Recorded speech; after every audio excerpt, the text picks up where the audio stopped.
Hello दोस्तों, कैसे हो और सही होंगे। तो हम अभी तक में दो लेक्चर, अभी हम जो नया चैप्टर चालू किए थे न्यूरल कंट्रोल एंड कोऑर्डिनेशन का, इसमें अभी तक मैं दो लेक्चर कर चुका हूं। आज जो हम लेक्चर लेने जा रहा हूं, लेक्चर थर्ड लेने जा रहा हूं। क्या आप लोग सभी बने रहे इस पे।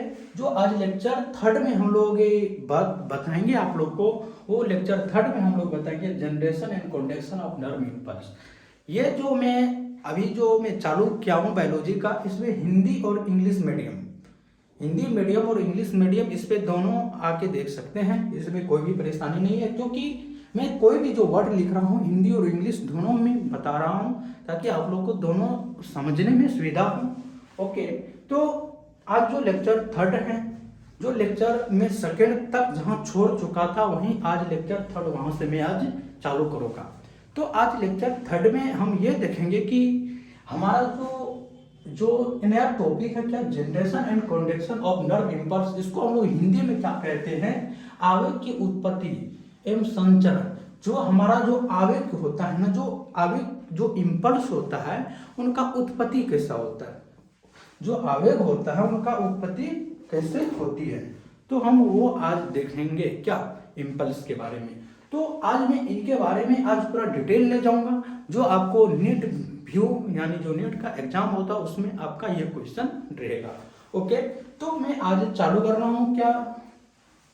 तो मैं सभी दिन के भांति मैं एक बार मैं ये कहा था कि जब हम लोग क्या करते हैं, जब कोई फिल्म या देखते हैं या कोई सीरियल जब देखते हैं, तो पहले जब आज हम जहाँ से ख़त्म हुआ तो पहले का हम कुछ रिकॉर्ड कर लेते हैं, ताकि हमारा सिस्टमेटिक वे से लाइन बाय लाइन चलती रहे।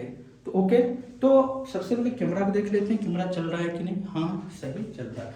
तो मैं आगे देख रहा हूँ, ये जो न्यूरॉन, जो मैं न्यूरॉन के बारे में जो बताया था, तो उनके बारे में पहले रिकॉर्ड कर लेते हैं।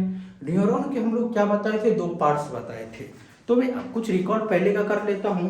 तो न्यूरॉन का जो मैं दो पार्ट्स बताया था, क्या बताया था, न्यूरॉन टू टाइप्स का बताया था। एक बताया था क्या, साइटोन सेल बॉडी।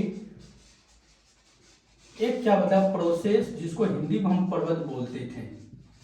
ओके, साइटोन या सेल बॉडी, जिसको हम लोग कोशिकाएं को हम लोग साइटोन बोलते थे, और यहाँ पे प्रोसेस, जिसको हिंदी में ये हम लेक्चर 2 में बता चुका हूँ। लेकिन मैं आज जो लेक्चर थर्ड चालू कर रहा हूँ, मैं सोच रहा हूँ कि आप लोग क्या हो, कनेक्टेड हो जाओ पहले से। ओके, तो मैं ये बताया था जो सेल बॉडी और साइटोन, एक क्या बताया, पर्वत यानी प्रोसेस। ये भी प्रोसेस कई होती, कई टाइप्स की होती है, ये भी प्रोसेस का भाग होता है। एक क्या होता है, प्रोसेस का एक भाग होता है, बताओ आप लोग, तब मैं बताऊंगा, क्योंकि मैं लेक्चर 2 में भी बता चुका हूँ। हाँ, एक मैं बताया था एफरेंट,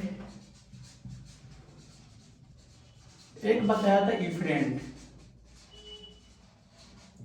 पहले लेक्चर में बता चुका, लेक्चर 2 में। अभी मैं रिकॉल कर दे रहा हूँ कि आप तब तक आप लोग क्या हो, इस जो मैं आज लेक्चर थर्ड लूंगा, आप लोग इससे कनेक्ट हो जाओ, ताकि ये अभी जो इंपॉर्टेंट मैं टॉपिक बताऊंगा कि आप इससे कनेक्ट हो सके। ओके, तो मैं अभी प्रोसेस में एफरेंट क्या होता है, अभिवाही, इसको हिंदी में अभिवाही बोलते हैं, और इफरेंट को हिंदी में अपवाही बोलते हैं। ये जो एफरेंट होता है, ये क्या होती है, एफरेंट जो होता है ना, जैसे हम लोग आप बताए थे, ये क्या है, न्यूरॉन का बीच वाला भाग साइटोन है, सेल बॉडी जिसको बोलते हैं। इसमें क्या होती है, दूर से क्या होती है, आवेग आता है, इंपल्स, जो क्या होता है, लेके आने का काम करता है, उसको एफरेंट बोलते हैं। जो साइटोन से दूर ले जाने का काम करता है, उनको हम लोग क्या बोलते हैं, इफरेंट बोलते हैं। और हम ये भी बताए थे आप लोग को, जो हम इफरेंट का नाम जो दिए थे, इनको डेंड्रॉन नाम दिए थे। और ये जो इफरेंट का जो नाम दिए थे, इफरेंट का क्या नाम दिए थे, एक्सॉन दिए थे। चलो बताओ, किसका नाम दिए थे, जो साइटोन से दूर ले जाने काम करता, उनको हम लोग क्या नाम दिए थे, एक्सॉन दिए थे। किसको, इफरेंट में। हिंदी में क्या बोलते हैं, अभिवाही बोलते हैं। यहां तक कोई भी दिक्कत, कोई भी दिक्कत तो बताओ, मैं अभी साफ कर दे रहा हूं उनको।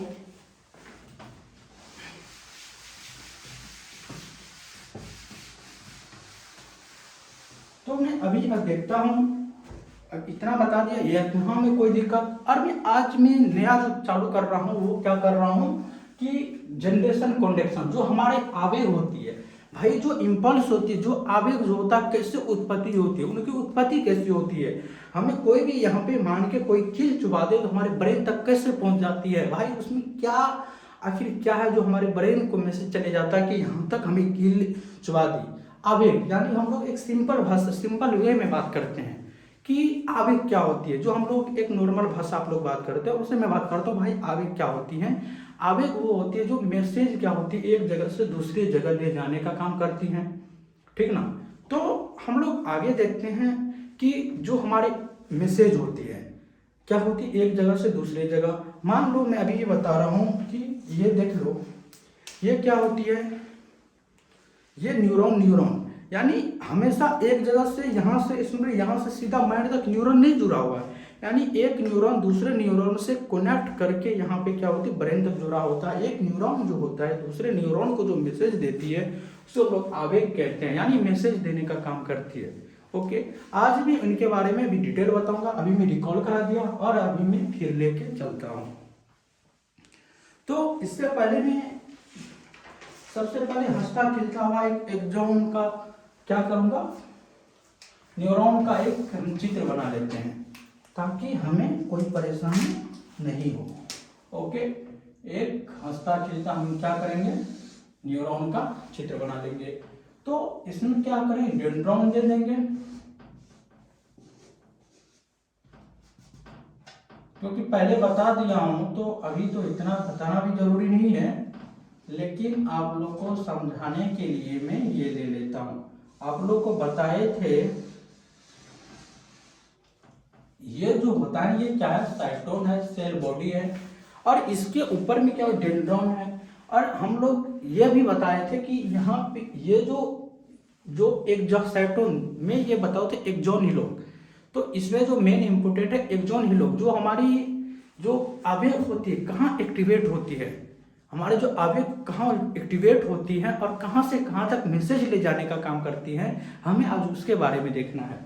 तो हमें देखते हैं ये क्या एक न्यूरॉन का चित्र बना दिए, और न्यूरॉन में एक्सॉन हिलोक कहाँ होता है कि एक्सॉन हिलोक वो हिस्सा होता है, साइटोन का वो हिस्सा होता है जहाँ से एक्सॉन निकलता है। ये क्या है साइटोन, और ये साइटोन का वो हिस्सा होती है जहाँ क्या होती है एक्सॉन निकलती है, और उसको हम लोग क्या बोलते हैं एक्सॉन हिलोक बोलते हैं। क्या बोलते हैं एक्सॉन हिलोक। एक्सॉन हिलोक को हम लोग क्या बोलते हैं ट्रिगर जोन भी बोलते हैं। क्या ट्रिगर जोन, आप बोलो ट्रिगर जोन क्या होता है, क्योंकि मैं लेक्चर 2 में भी बता चुका हूँ। ये ट्रिगर जोन क्या होता है, यहाँ पे एक्टिवेट होता है। ट्रिगर जोन में क्या होता है एक्टिवेट। जो यहाँ पे नहीं देख पाया, जो नहीं समझ रहा, वो कृपया लेक्चर 2 को देखें ताकि आप लोग को ये पूरा समझ में आ जाए। क्योंकि मैं समझाने के लिए एक नॉर्मल न्यूरॉन ले लिया, और एक्सॉन क्या होती है तो हम देखते हैं एक्सॉन हिलोक यहीं पे एक्टिवेट होता है। और वो जो होता है ना एक्सॉन हिलोक, वो साइटोन का वो एक हिस्सा होता है जहाँ पे क्या होती है हमें एक्सॉन जहाँ से निकलती है, वहाँ पे हम लोग क्या बोलते हैं एक्सॉन हिलोक। सही ना, यहाँ तक कोई भी दिक्कत नहीं दिक्कत। तो हम लोग देखते हैं कि अब हम लोग क्या करते हैं, जो हमारी न्यूरॉन है ये क्या है एक्सॉन है, ये पार्ट्स क्या है एक्सॉन है। मैं क्या करता है यहाँ से एक एक्सॉन को काट लेता हूँ।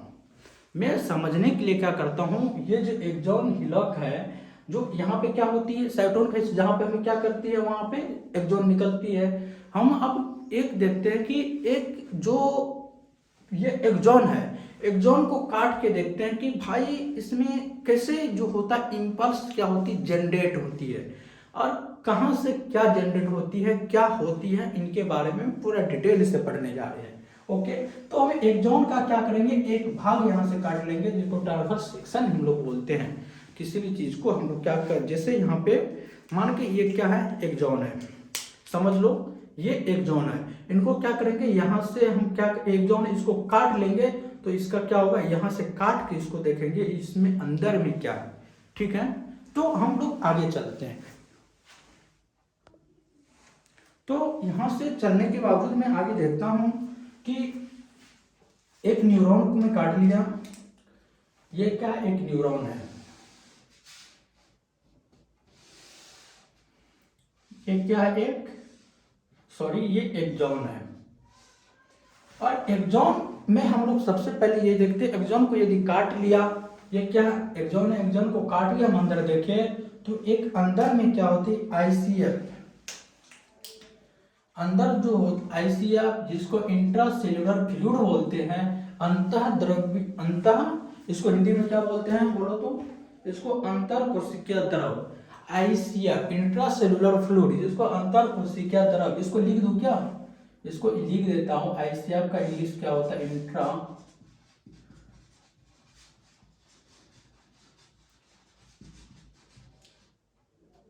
Intracellular fluid.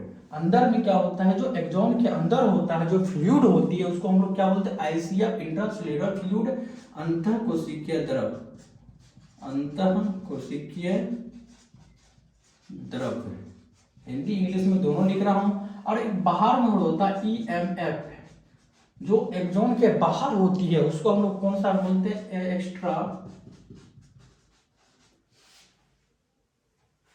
एक्स्ट्रा बोलो बोलो, अरे मैं आप लोग को चेक कर रहा था सही, ईसीएफ होगा, ईसीएफ एक्स्ट्रा सेलुलर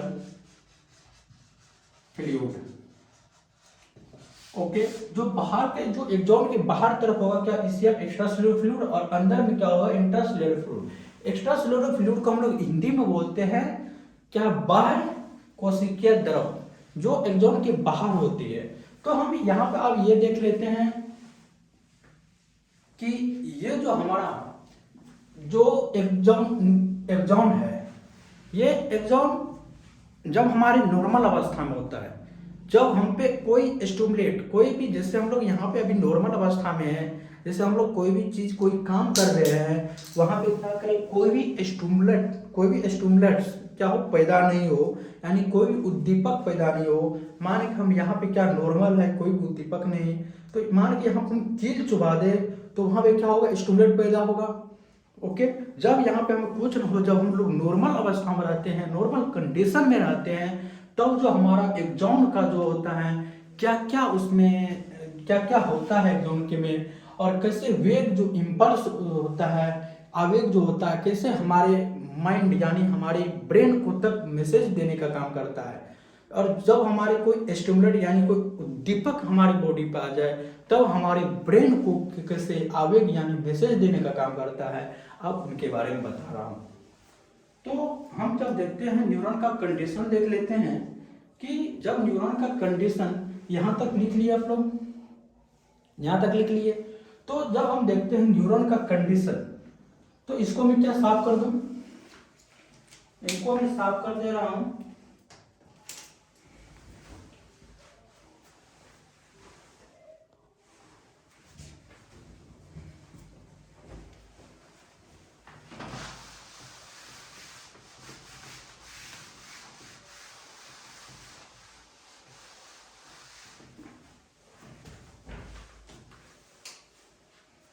मैं इसको साफ करके ये बता रहा हूं, जब न्यूरॉन का कंडीशन, यहां पे क्या लिखेंगे न्यूरॉन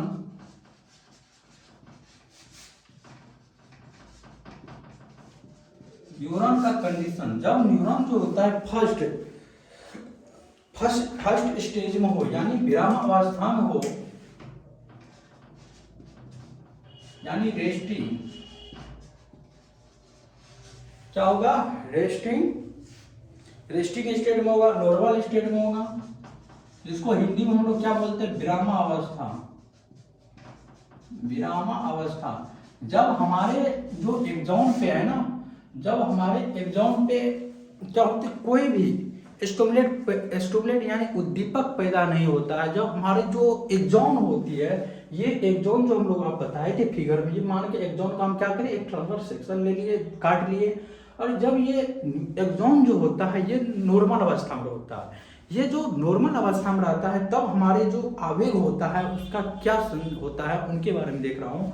जब ये नॉर्मल अवस्था में न्यूरॉन रहता है तो इसको हम सबसे पहले ये देखते हैं, ये क्या when there is no stimulate, when there is, यहाँ पे लिख देंगे व्हेन, यहाँ पे क्या बोले अभी व्हेन देयर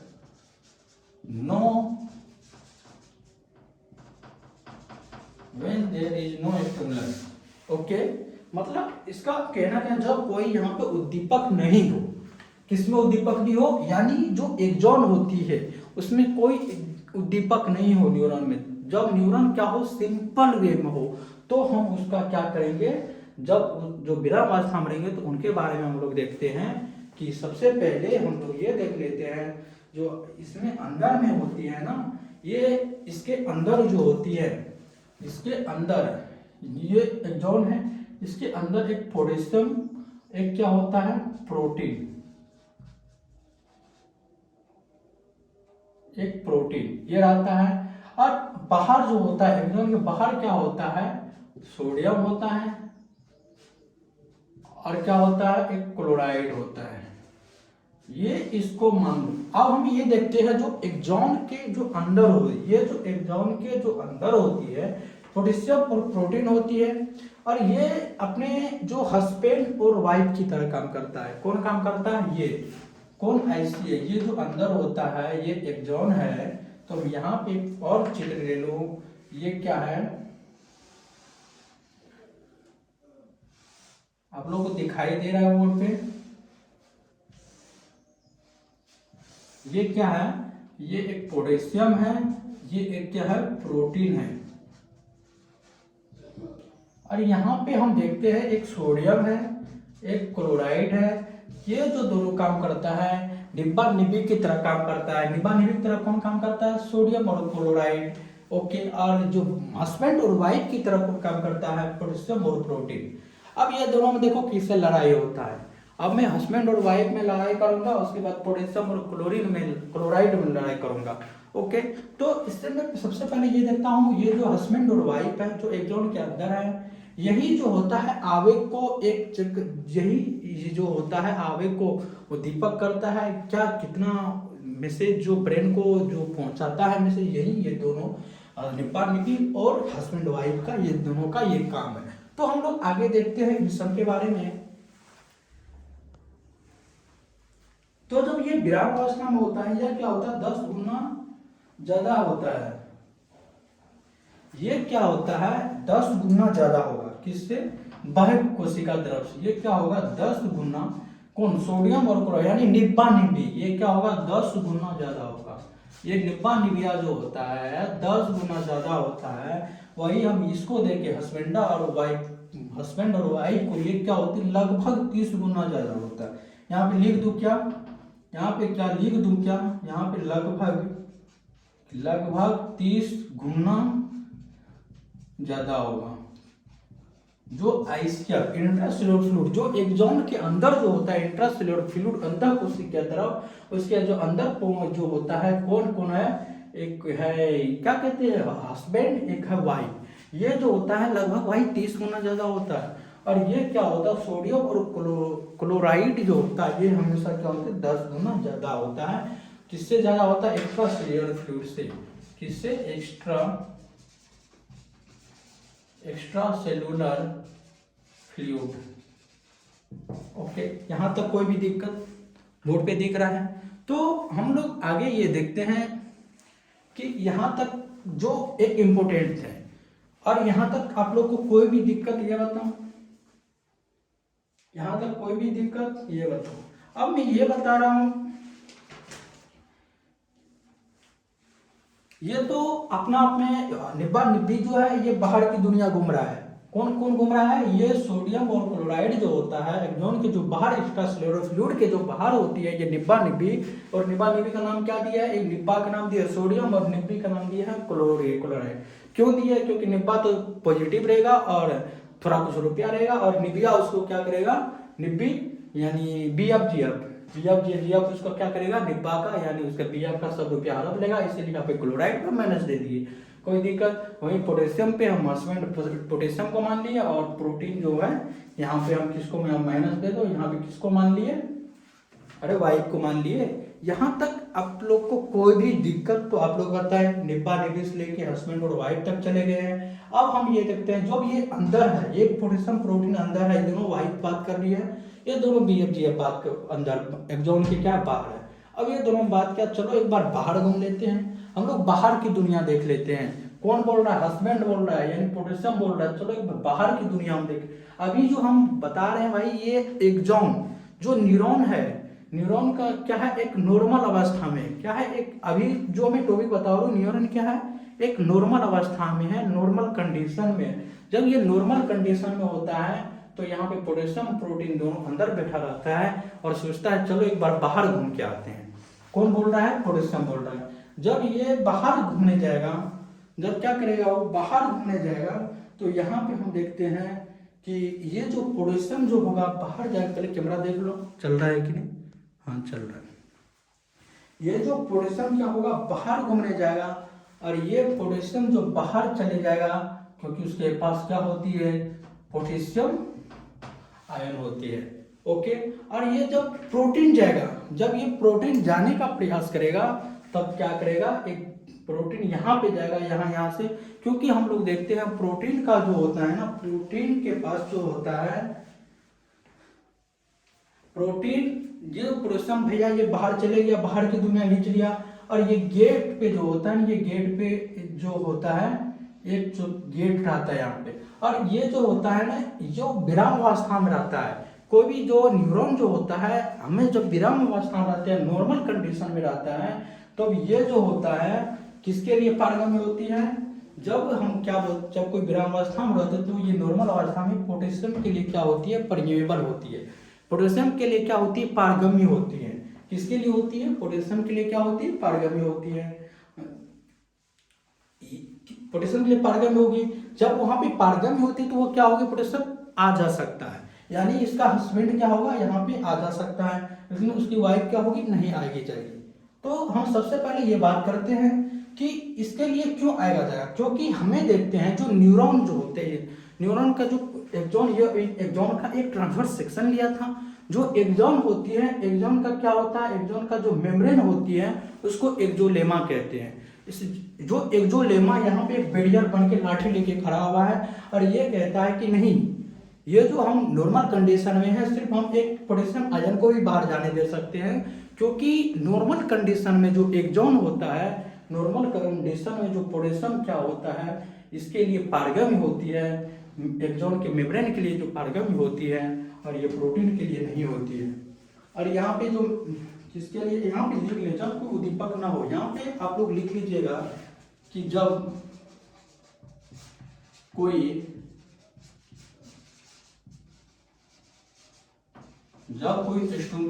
स्टिमुलस ना हो तो एक्सोलेमा, जब कोई स्टिमुलेट यानी जब विराम अवस्था में रहता है, एक्सोलेमा जो होता है पोटेशियम के लिए क्या होगा, पारगम्य होगा, यानी परमेबिलिटी होगा।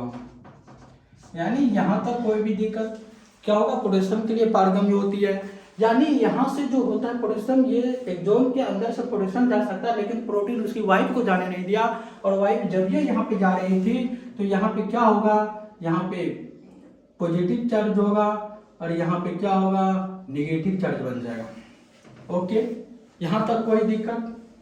प्रोटीन को क्यों घेर लिया, क्योंकि प्रोटीन जो होता है ना, प्रोटीन का जो इलेक्ट्रिक स्टैटिक फोर्स अट्रैक्शन जो होता है वो कम होता है, जो हम इसलिए इसको बाहर नहीं जाने देता, और बाहर में क्या पॉजिटिव और नेगेटिव चार्ज जहाँ पे दोनों उसको रोक लेता है, उसके बाय उसके हस्बैंड जो होते हैं बाहर की दुनिया देख लेती हैं और बाहर चले जाती है। मैं ये किस अवस्था में बता रहा हूँ, एक नॉर्मल कंडीशन में, जब कोई उद्दीपक नहीं हो, मतलब ये जब हमारा शरीर क्या होती है, विराम अवस्था में हो, तब उनके बारे में मैं बता रहा हूँ।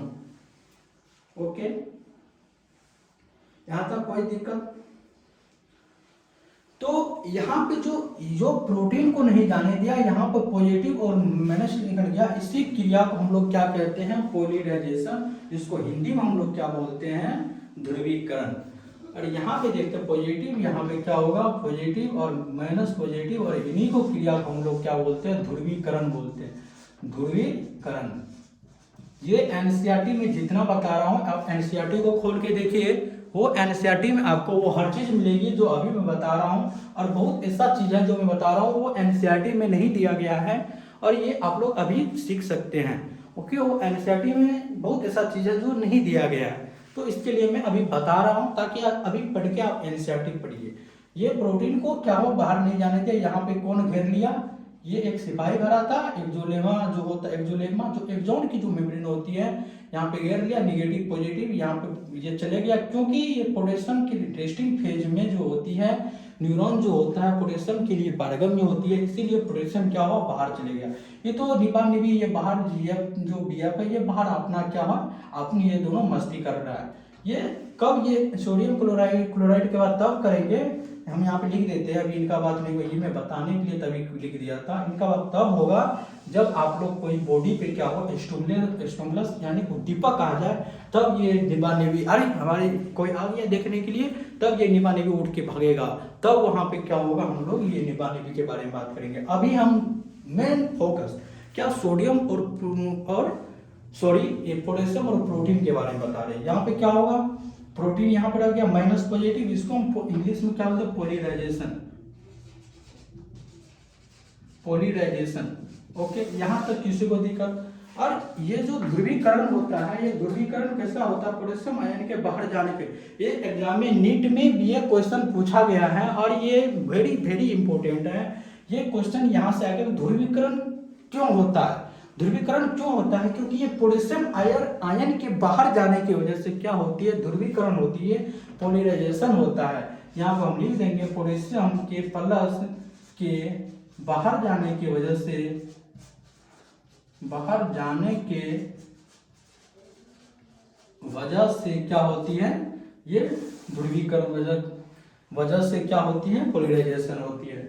यहाँ तक कोई दिक्कत, यहाँ तक कोई दिक्कत।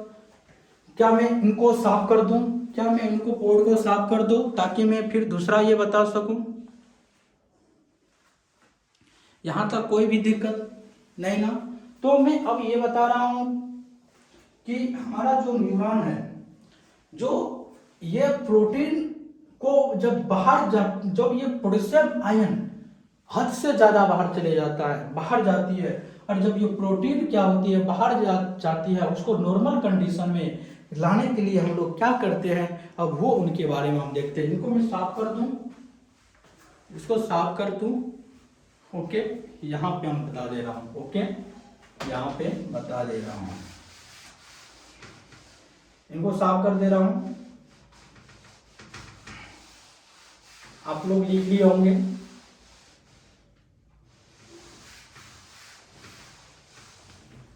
अब इनको सब मैं अब ये बता रहा हूं कि ये जो होता है ना, जो हमारे विराम अवस्था में कितनी हो, ये सबसे पहले एक न्यूरॉन का चित्र ले लेता हूं। एक न्यूरॉन का क्या करूंगा, एक चित्र ले लूंगा, कोई दिक्कत। एक न्यूरॉन का एक पार्ट एक्सॉन का क्या करूंगा, एक चित्र ले लूंगा। अब मैं जब एक्सॉन का एक चित्र ले लिया तो यहाँ पे क्या होती है कि हमारे जितना यहाँ पे क्या होगा पोटेशियम आयन, यहाँ पे क्या होगा जितना पोटेशियम आयन किया होगा के प्लस, और प्रोटीन जो होता है जितना के प्लस निकलेगा, जितना के प्लस निकलेगा उतना के, जैसे एक के प्लस निकला तो 1 मेगावोल्ट, यानी 2 निकला तो 5 मेगावोल्ट, जितना पोटेशियम आयन निकलेगा, और 10 निकला 10 MB। तो ये हमेशा याद रखना, जब ये जैसे 20 हो गया, 20 मेगावोल्ट हो गया, 40 मेगावोल्ट हो गया, और जैसे यहाँ पे 60 मेगावोल्ट हो गया, और यहाँ पे क्या होगा माइनस, जब ये 75 मेगावोल्ट रहेगा और माइनस 80 मेगावोल्ट रहेगा, तो यहाँ पे क्या जब ये 75 मेगावोल्ट रहेगा तो यह, और यहाँ पे क्या होगा माइनस 70, यहाँ पे लिख दूसरा चीज लिखिए माइनस 70 मेगावोल्ट, माइनस 70 मेगावोल्ट होगा, एक क्या होगा माइनस 75 मेगावोल्ट। ये जो यहाँ पे इसको याद रखना, ये जो माइनस 70 मेगावोल्ट है, जब एक्सॉन जो होता है विरामावस्था रेस्टिंग फेज होता है, ये जो माइनस 70 मेगावोल्ट होता है, इसको हम लोग क्या बोलते हैं रेस्टिंग फेज बोलते हैं। क्या बोलते हैं विरामावस्था विभव, यानी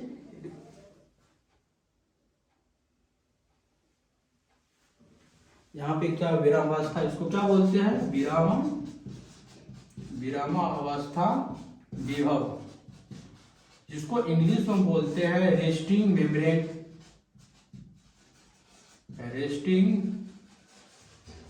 रेस्टिंग मेम्ब्रेन पोटेंशियल, यहां तक कोई भी दिक्कत, यहाँ पे कोई भी दिक्कत।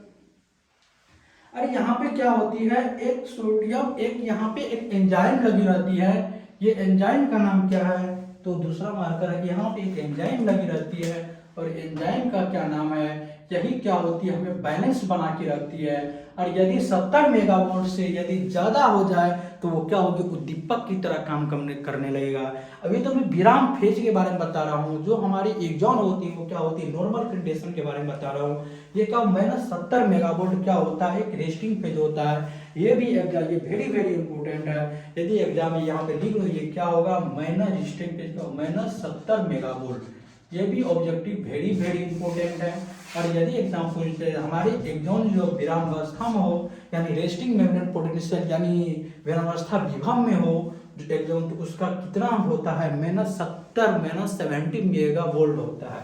ओके, कोई दिक्कत। यहाँ पे एक सोडियम पोटेशियम, यहाँ पे एक एंजाइम रहता है जो यहाँ पे कंट्रोल करके रखता है, यानी हद से ज़्यादा जब क्या करती है, पोटेशियम आयन जब बाहर निकलने लगती है, उनको क्या करती है, एक नॉर्मल कंडीशन में देने के लिए यहाँ पे एक एंजाइम लगी रहती है जिसको हम लोग बोलते हैं sodium potassium ATPase enzyme, sodium potassium ATPase enzyme. कोई दिक्कत। ये जो सोडियम पोटेशियम एटीपेज एंजाइम जो होती है, देखो हमको कैमरा बार बार देखना पड़ता है क्योंकि हम लोग पढ़ाते हैं कैमरा क्या होता है, अपने आप ऑटोमेटिक बंद हो जाता है, तो बार बार मुझे कैमरा को देखना पड़ता है ताकि कैमरा न बंद हो, कि हम आगे बढ़ा दें और यहाँ पे कैमरा ऑफ हो जाए। ओके, तो यहाँ पे हम क्या बता रहे हैं, एक सोडियम पोटेशियम एटीपेज एंजाइम होता है जो हमें क्या होती है ना, ये इसको हम लोग सोडियम पोटेशियम पंप भी बोलते हैं अपने भाषा में, इसको बोलते हैं सोडियम और पोटेशियम पंप भी बोलते हैं। किनको, सोडियम पोटेशियम एटीपेज एंजाइम। भाई इनका काम क्या है, इनका ये काम है कि ये जो होता है ना, ये जितना भी पोटेशियम निकल रहा है उनको एक कंट्रोल अवस्था में, -70 मेगावोल्ट क्या है, विराम अवस्था। यदि -70 वोल्ट से यदि हम आगे चले जाए तो क्या होगा, यदि आगे तो ये क्या उद्दीपक की तरह काम करने लगेगा। जैसे हम लोग, एक बात बताओ कि हम लोग जैसे किसी भी रूम में बैठे हैं, क्या हम लोग विराम अवस्था में, और यदि वो विराम अवस्था में तो उसमें क्या हो, -70 मेगावोल्ट रहेगा। और यदि हम लोग जैसे अभी हम बैठे हैं, यदि कोई आपका साथी आ गया, साथी मतलब समझ गए होंगे, यदि कोई आपकी फ्रेंड आ गई या कोई चीप आ गई तो आप लोग क्या एक्टिवेट हो जाते हैं, तो वो क्या हो, -70 मेगावोल्ट से क्या होती है, ज़्यादा हो जाती है। तो इसी के लिए जब हम नॉर्मल कंडीशन में रहते हैं, जो हमारे एक्सॉन जो नॉर्मल कंडीशन में जो एक्सॉन की होती है -70 मेगावोल्ट होती है, इससे को कंट्रोल करने के लिए सोडियम पोटेशियम एटीपेज एंजाइम होती है जिसको हम लोग सोडियम पोटेशियम पंप भी कहते हैं। यहाँ तक कोई दिक्कत। और न्यूरॉन अपनी एनर्जी, इसमें क्या होती है, न्यूरॉन जो होता है ना, अपनी एनर्जी का हिस्सा व्यवस्था में रहने के लिए उपयोग करते हैं। इसमें जो होता है न्यूरॉन, यहाँ पे लिख दे रहे हैं न्यूरॉन, इसमें क्या होती है, सोडियम पोटेशियम एटीपेज एंजाइम में न्यूरॉन जो होता है अपने हिस्सा का